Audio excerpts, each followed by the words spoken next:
Hello and welcome to my podcast. Do me a favor, subscribe to the John Keim Report wherever you get your podcasts. You're watching on YouTube, hit that like button, hit that subscribe button. You can find us there as part of Ampire Media. That's Ampire. Always much appreciated when you tune in. Today, I'm joined by the voice of the Commanders, Bram Weinstein, as we take a look at Eric Bieniemy after his first press conference, our first impressions of Washington's new offensive coordinator / assistant head coach. Before that, a couple of reminders. Don't forget, you can find my work on ESPN.com. I have a story up now about Bieniemy's presser, so go ahead and check that out. You can find Bram, of course, on ESPN 630 in Washington, D.C. So, a couple of things. On the coaching staff, by the time you hear this, it may be that they announced the new staff, but as of Thursday evening, they were still assembling it, still kind of finalizing who was going to be where. I don't expect massive upheaval, but there's certainly going to be some change, whether it's with some people coming into new roles, some people who are already here, perhaps being shifted into different roles. So that's something to pay attention to. We already know Drew Terrell is out, Jim Hustler's out, and there you go. So that's what we know, but stay tuned for that. That it may be by early next week, it could be done. Ron Rivera said he'd like to have it done by the Combine, which is next week, but there was no guarantee of that. However, it could happen anytime. A couple of other things that could happen anytime is Carson Wentz being released. Don't forget, he's still on the roster, but I would look for him to release sometime soon because they're going to want to give him a chance to catch on with another team before free agency begins, if he's able to do that. And so I would expect that maybe in the next week, I don't know, but it's going to be sometime soon. We all know it's coming. The other one is the franchise tag for Daron Payne. The deadline for that is March 7th. I would expect him to be tagged and then for the negotiations to continue after that. They want to sign him to a long-term deal, if at all possible. So that's going to be the key. So even if he gets put on the tag, they're going to continue to try to negotiate with him. So there you go. Those are two things. Finally, the Washington Post reported that Jeff Bezos has hired Allen and Company to look into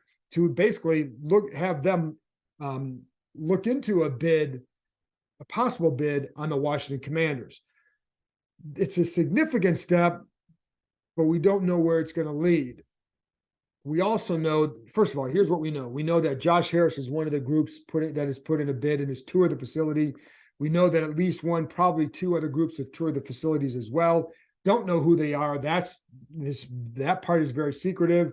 We also know that Bezos has been lurking out there. We've talked about this for many different times, that other groups involved in this, they know Bezos is out there. And I told you the other day, one person had told me the fact that he hasn't come out and said he's not interested, and there's been many opportunities to do so, the fact that he hasn't done that has led them to believe that he's going to get involved at some point, and this could be the start of it. So we'll see where it goes. Of course, these groups know that he could just come in and plunk down whatever, and they're out because he can top whatever they have to offer. And this has happened before. I think there were some groups. I know the Josh Harris group was one of the bidders for the Mets. But in that case, they knew that Steve Cohen was out there, and they knew that once Steve Cohen became involved, that was it. So there you go. I think some people are kind of wondering if the same thing's going to happen this time around with Bezos. Still a ways to go, but just another step in this entire process. On Monday, I will have a podcast with a former agent and salary cap guru, Joel Corey, works for CBS Sports, also has a podcast with Ampire called Inside the Cap. We're going to go over a lot of the costs involved in keeping a lot of these players around. It'll be the first non-Bieniemy podcast that I will have had in more than a week, but I want to get back to some of the financials as we get closer and closer to free agency and get into some of the issues that this team has to address from a financial perspective, et cetera. So there you go. That's it for me. Now, here's my conversation with the voice of the Commanders, Bram Weinstein, as we go over all things Eric Bieniemy after his first press conference. Bram, it's funny because you and I have been to a lot of first press conferences for new coaches. I don't remember one like this for an offensive coordinator. Do you? Nope. This was new, very well attended. I was, somewhat surprised how many of the players I think it was showed like up. 10 players. 10 players showed up. The whole coaching staff was there, so, or I saw most of them. I don't know. I shouldn't say all of them, but I saw most of them sitting in there.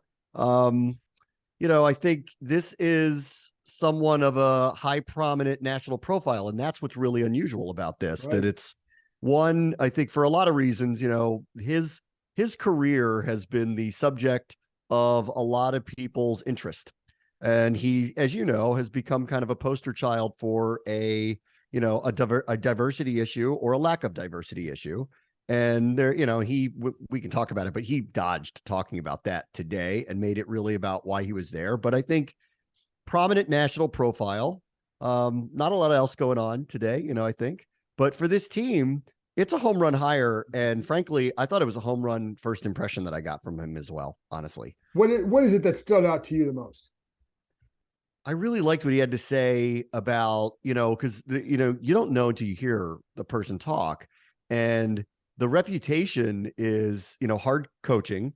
And, he reiterated that is part of what's going to happen here, but not inflexible hard coaching. My issues with Scott Turner in the offense, previously was I didn't feel like it was particularly flexible to what was happening in real time. I don't blame Scott Turner. I don't want to make this about Scott Turner because I don't blame him for everything that happened. I don't think that, I think he fell on the sword here for a lot of what happened, and a lot of things are out of his control. But that part of it, especially like early in the season when it's mismatched schemes with, against rush that was coming against them. Clearly publicly, the team was asking him publicly through us to play differently, run the ball more. There is a difference when Taylor Heineke's playing quarterback and Carson Wentz is playing quarterback. I don't know how you don't see it that way. So I think there was just, and in hearing Bieniemy suggest that, like, I want everybody to be accountable, but it is my job to put you in the best position to win. And I think my favorite answer was, because so much happened after the season when Rivera and Martin Mayhew did that first press conference, and they both reiterated they want to run the ball 2-1. And everybody's just like ran with that like, that's what's going to happen. And that's just not realistic. Like, we're not right. Navy. And they like, that's not, it's not going to happen. Right. But him saying, I don't care how we win. And if we do it, some weeks we run the ball, some weeks we throw the ball. I don't care as long as we win, was really, that hit the right note for me, like in every way. So all along the way, the things that were important to me, which are moving forward here, his whole background and his backstory and what he's got ahead of him, that's for other people to deal with. In my, my interest is how much better are the Commanders going to be? And he hit a lot of high notes for me today of what I wanted to hear from him. He did. Now, a couple of things that stood out to me, and it's funny because I go back to, like, this is the kind of press conference that we almost saw, not quite to the degree of a head coach.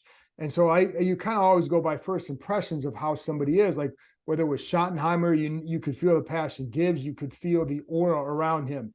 Spurrier, you knew he was completely outmatched and unprepared, right? Zorn, you could just, I remember you and I walking out of the Zorn presser, and I think one of us said they're going to be 3-13 this year. It was that goofy and bad, whatever.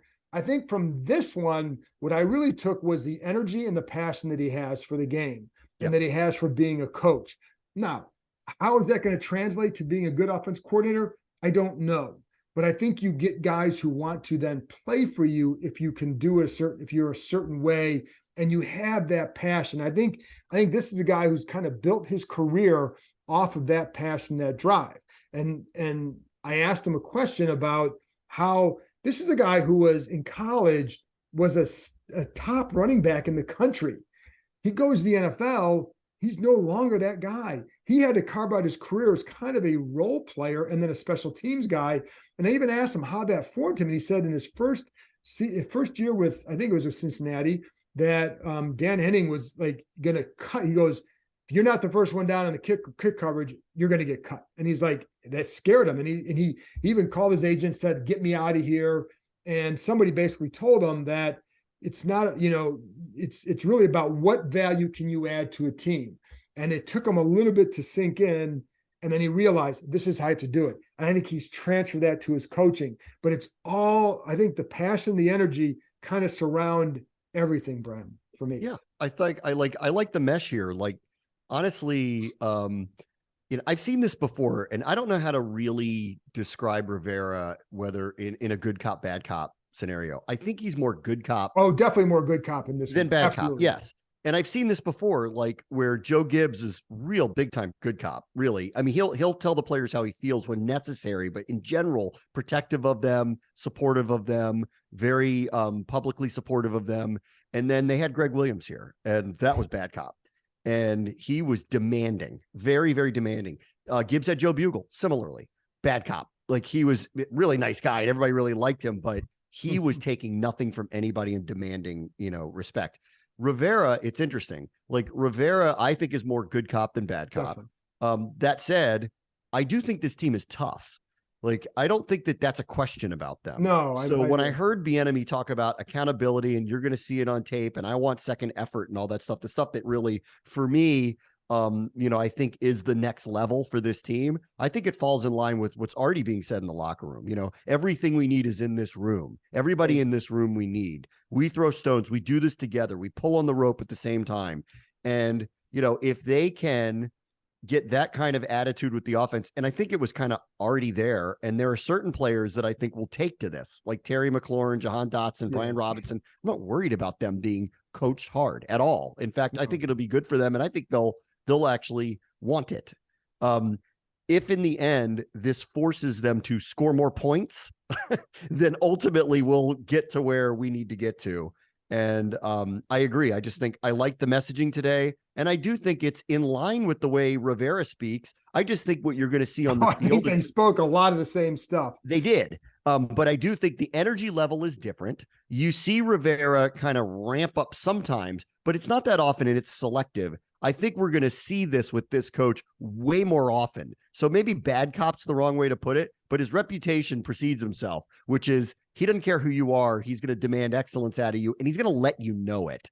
And in the case of Rivera, he casually does that, at least with us, and not that often. And he'll do with the players sometimes you'll see, but it's always, to be honest, like with him, I think you get the feeling that sometimes the player kind of knows what he's doing. With Bieniemy, he's just going to chew your ass out regardless of who you are. Now, the good thing for them is who's their best player on offense? It's Terry McLaurin. I think if you're going to chew someone out, like he's a good one to chew out if he needs to be, because, this is a guy who played at Ohio State under Urban Meyer. Urban Meyer, like, it's not going to bother him. Well, no, it's not, because Terry was not a star at Ohio State. He was the third or fourth receiver. So that's the kind of hard coaching he got. So you have a guy who can handle that. I do think there's some guys that they feel that he could probably light a fire under, whether it's some, I don't know. How much will it help Cosme? How much could it help some of those young offensive linemen to have someone up their ass all the time? Now, not that Matsko wasn't, but I think there's some skill position guys, John, that I'm interested to see how they take to this. Who? Like Antonio Gibson. Yeah, okay. I'm interested to see how he takes to it. And I'm not trying to blast him or anything. I'm interested to see how he takes to this. Is he going, like last year in the summer when he had a fumble and then it looked like they benched him, but we weren't really sure that they benched him. And then they were basically trying to describe that he was going to have a different role. And then unfortunate things happened with Brian Robinson and they had to scrap all those particular initial plans. Like, I actually think he took that relatively well. Yeah. But publicly, but privately, it was pretty clear that he was pretty upset, with everything. And listen, that's natural. Like, I'm not blaming him for it. The coaches, though, Scott Turner and the company, they're not good. That's not what this is. So if he makes a mistake or he gets ridden a little bit because he has a bad week or something like that, how's he going to take to it? Because I look at him and I go, if this flips a switch on and they use him in the way that I think he's capable of being used, he could be dynamic in this, like massively dynamic in this. But if he doesn't take to this and it bothers him, then it could go the other way. Like, this isn't going to be for everybody. And I'm not saying it won't be for Gibson, but he's one of the people I'll be interested to see how he reacts to all of this. Like Brian Robinson, I don't have my first impression of him is this is not going to bother him. He came out of Nick Saban. He's heard this before. He has been in line with people. He had to wait his turn to play running back, and look how good he is because of the amount of people that were ahead of him. I think he got shot, came back, wanted to come back as quickly as possible, played as hard as he could. I saw him pregame a couple of times where you could see it in him.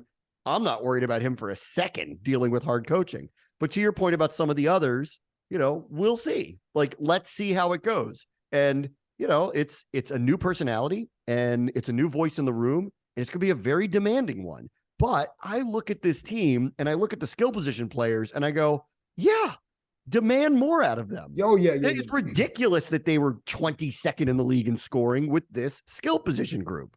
Right. And I think, that's the thing. Again, we don't know how he's going to be as a play caller. We don't know. And we'll see. I'm not saying it's going to be good or bad. I don't know. I'm only going off what we saw today from him that stood out. And we'll learn about all that other stuff later, and we'll speculate for 5 or 6 months about it. And the key to being a good offense coordinator ultimately is putting your guys in spots to succeed.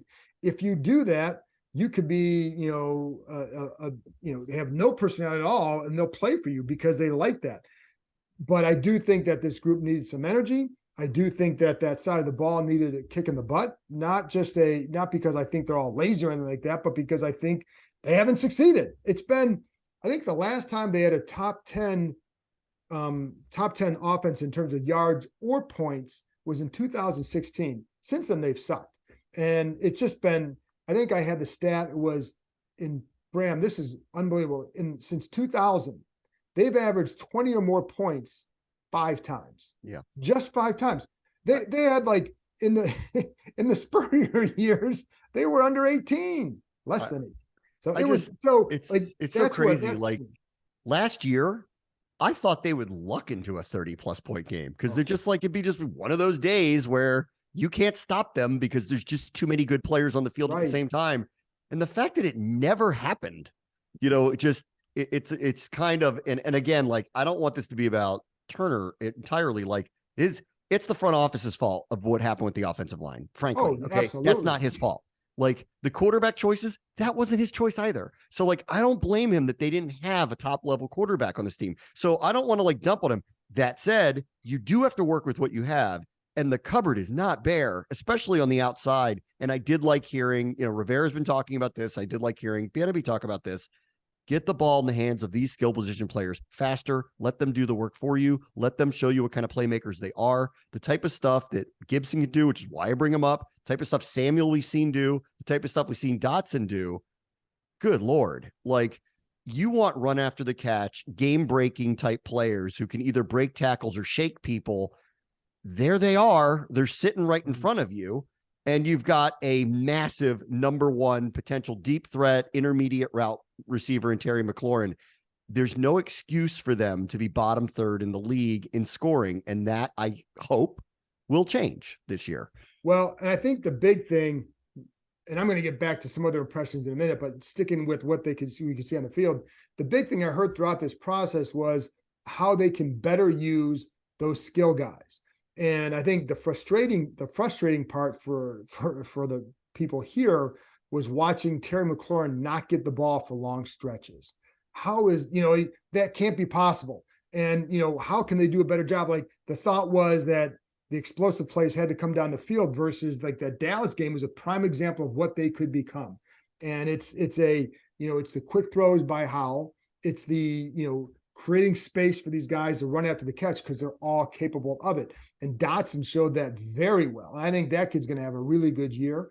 McLaurin obviously can do that. So I think it's that's what they talk about. So I don't like stylistically, people keep asking, what are they going to look like? And I think what you could see the difference is how and where and when they're getting the ball to the skill guys more so than that.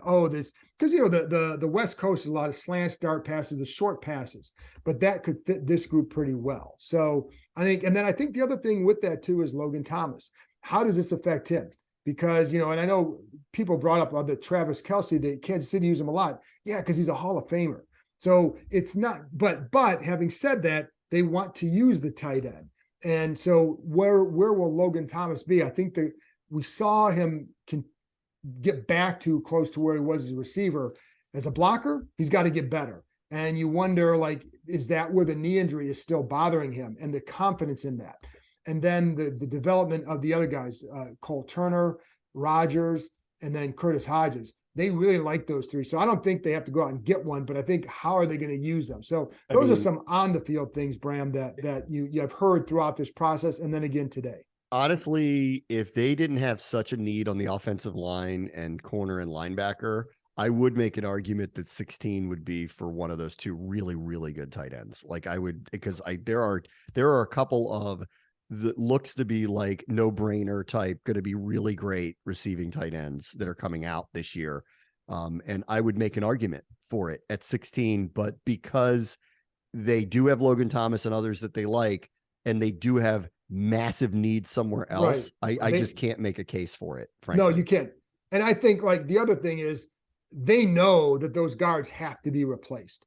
So, and it's just a matter of how are you getting there? Are you signing someone via free agency, draft? Are you moving Cosme inside and then signing another one? How are you getting there? But I think they know that. Then the question is, what is Chase Rouillet's health? And then, what are they going to do at center, tackle, where do you go? But so they know they have to replace a lot of those guys. And so, or at least upgrade that line significantly. But you're right. Like that's why I think you're going to wait and see how these other guys develop at tight end. But they really do like them. So, I think that's, and I do too. And I don't think it's not a barren position group. It's actually, it's got a lot of promise to it. And maybe Bieniemy unlocks Cole Turner or someone like that. Or maybe they figure out a way, because Rodgers was a total find. Like maybe there's a way they unlock him a little bit next year too. I don't know. But all I'm saying is, like, keep an eye on Curtis. There are a couple of tight ends that look like Kelsey that are coming out this year. Yeah. But I think with what this team needs, you're right. Now, having said that, if there are some offensive linemen, I know they don't like in this draft, right? And then, so if that's the case, and you don't just pick a lineman to pick one, if you get there and the corners you don't like and the other guys you don't like aren't there, well, there you go. But we'll have plenty of time to talk about that. The other thing that jumped out to me with Bieniemy too, Bram, there's two things. One, he was asked about, all these interviews over the years or being a head coach, but and I heard this again during, shortly after you interviewed, about how focused he was on just being here, not using this for anything else other than just being here. And you have a head coach who loves to say, be where your feet are. Well, nobody said that more than Bieniemy. So I think there was also, there's no bitterness. It's not something that is following him around like some lead jacket or something like that, where he's carrying it around. He seems very enthused about this, but there's no bitterness. And then the relationship aspect too, very big on what about coaching and how it's about relationships, developing that with the players, with others. But I think that was a big thing for him too.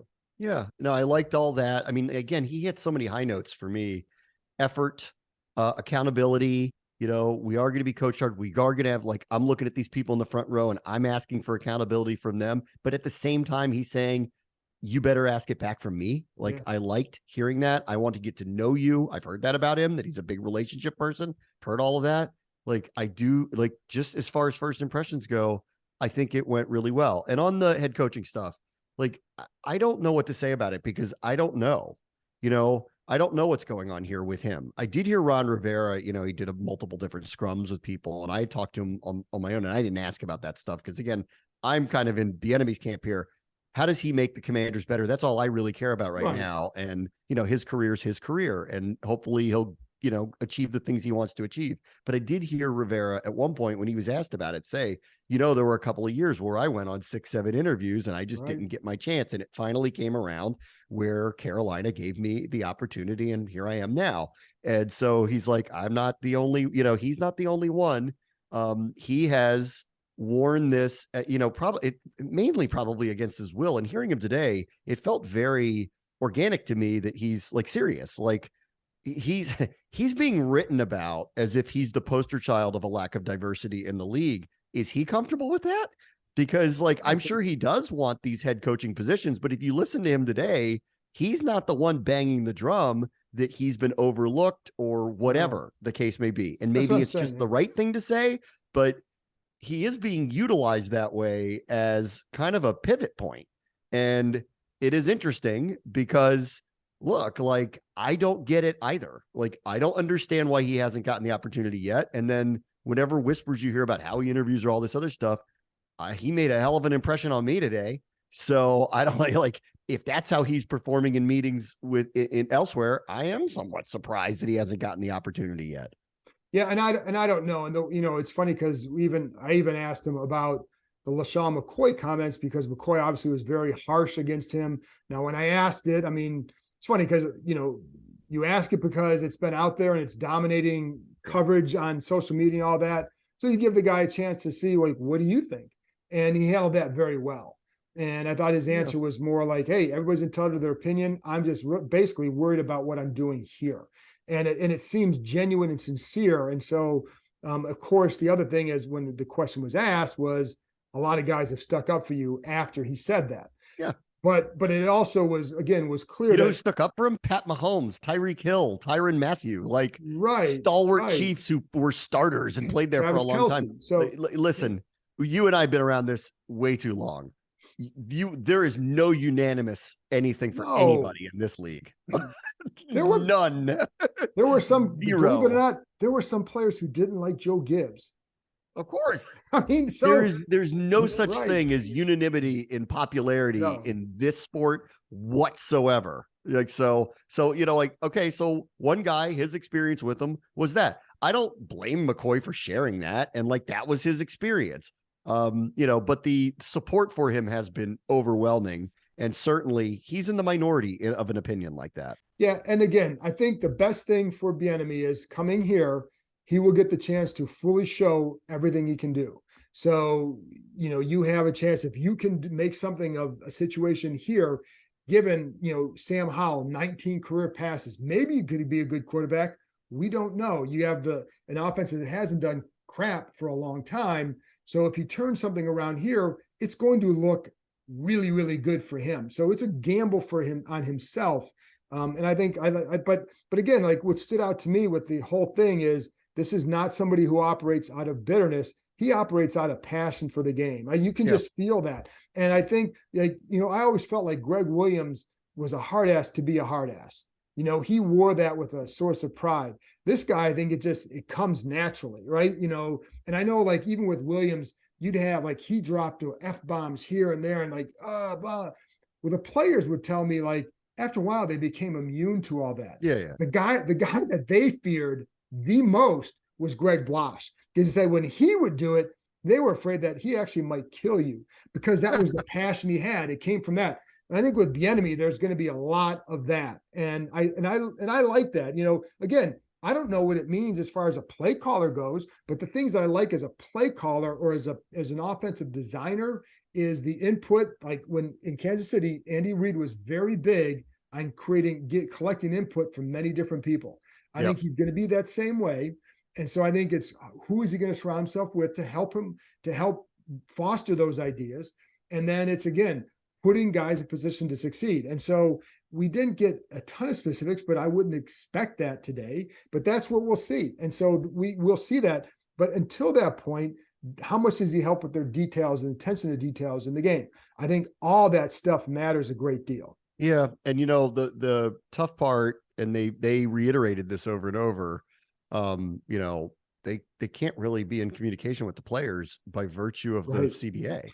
Right. So, like, I found this to be crazy, that, like, this is what they negotiated, that, like, you just can't talk to us type of stuff. And I don't know how that's helpful for anybody, the players, the coaches, anybody, like, I get it. Maybe some players feel like it would be abused in some level and that it'd be held against them if they're not constantly there in contact. And so I understand where they're coming from, but in this case, it was just so striking that, like, here are all these players here that would love to talk to him. He'd like to start working with them. And there's, like, kind of a prohibitive part of it. And there's one other thing about the opportunity, because, like, everyone's trying to figure out, why did this happen? How did this happen? Why would he go from there to here? All that type of stuff. What was clear, if you listen closely to what he was talking about, was he'd been thinking about leaving there for a while, like, for whatever reason it is. Yeah. And this is another thing that never seems to get brought up, like, when talking about this. His contract as of the Super Bowl had expired. Right. So he was looking for a position. He had only signed a 1-year deal after last year. I think they thought he was going to get a different position last year. I think they did think that, yeah.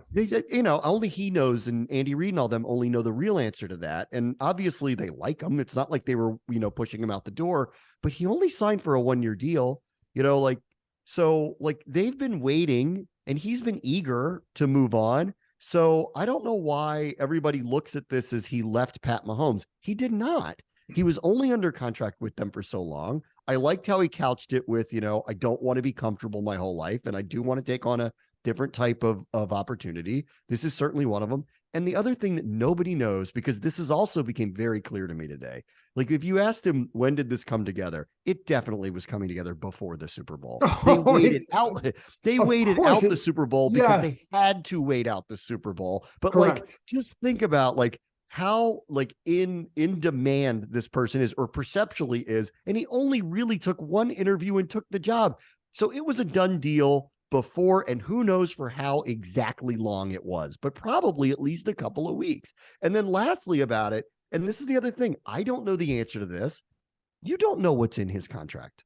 So like for those who sit there and try to couch, like, what is this opportunity? You don't know what this team offered him. And all things considered, considering what I've heard in the past about deals like this, I don't know what's in his contract. So, and I'm not going to speculate what it is, but just understand, like, all these like kind of surface ideas of why someone would do something and all that stuff oftentimes is not the reality of it. If you don't, if you really, until you dig in and know exactly what's on the line, what the opportunity looks like, what the future path is, and all of those things. And clearly also, he, I think, genuinely was ready for just a change. And it also sounds like Kansas City was too.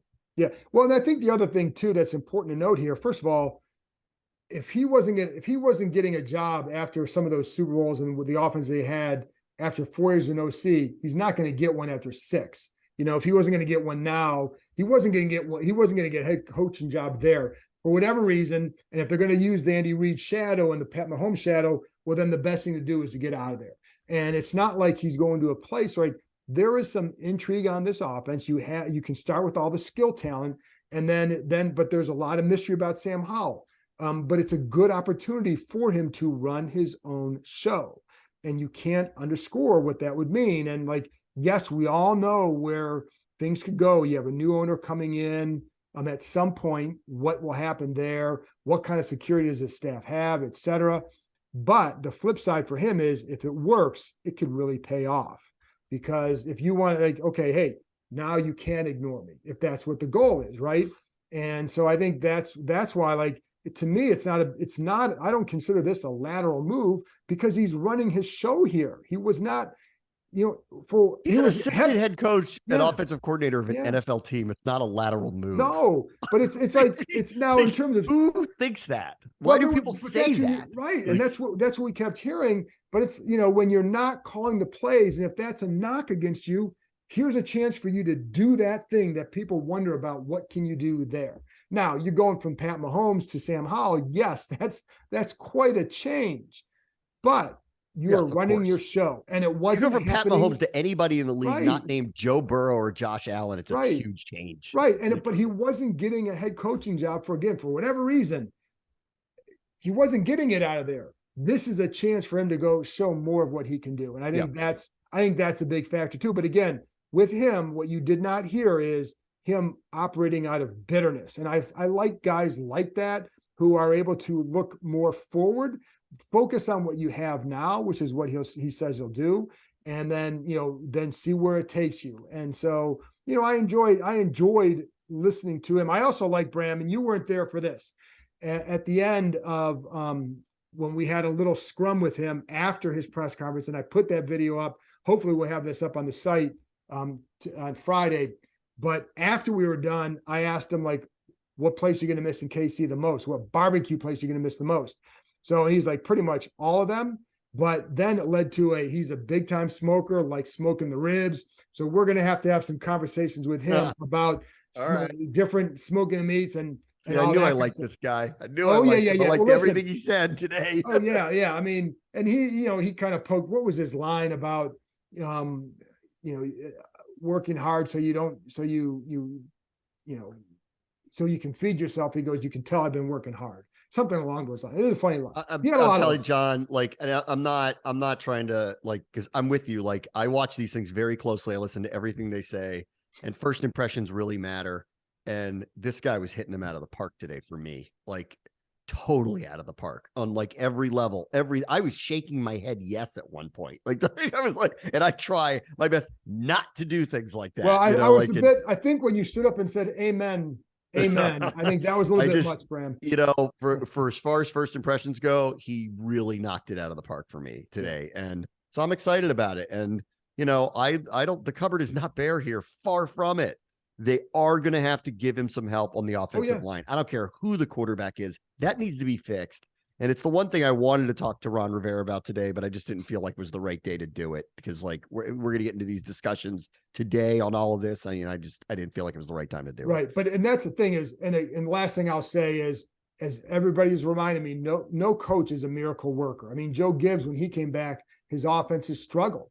And, this is one of the greatest coaches in history. You can put a case as him as the best, but his offense struggled that second time around. So you still need to have the Jimmies and the Joes on that offense. Anybody does.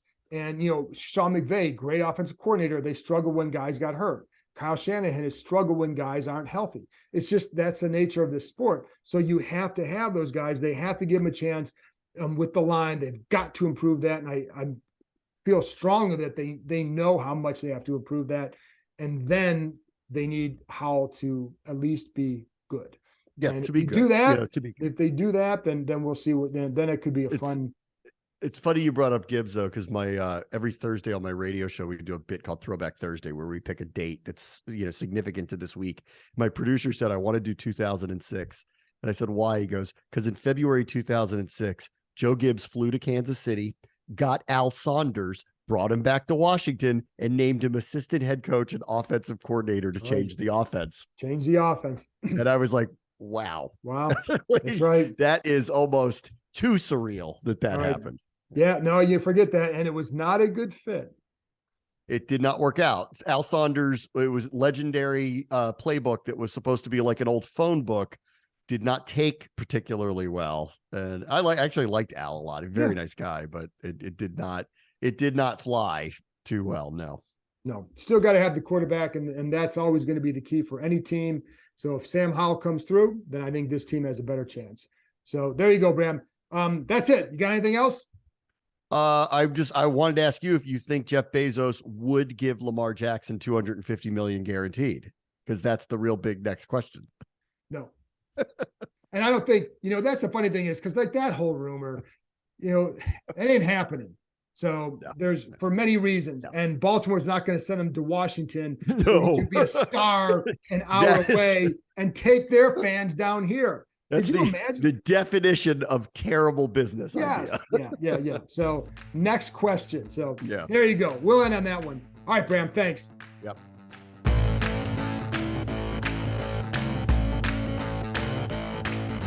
That's it for this episode. Thanks to Bram for joining me, and thank you, as always, for tuning in.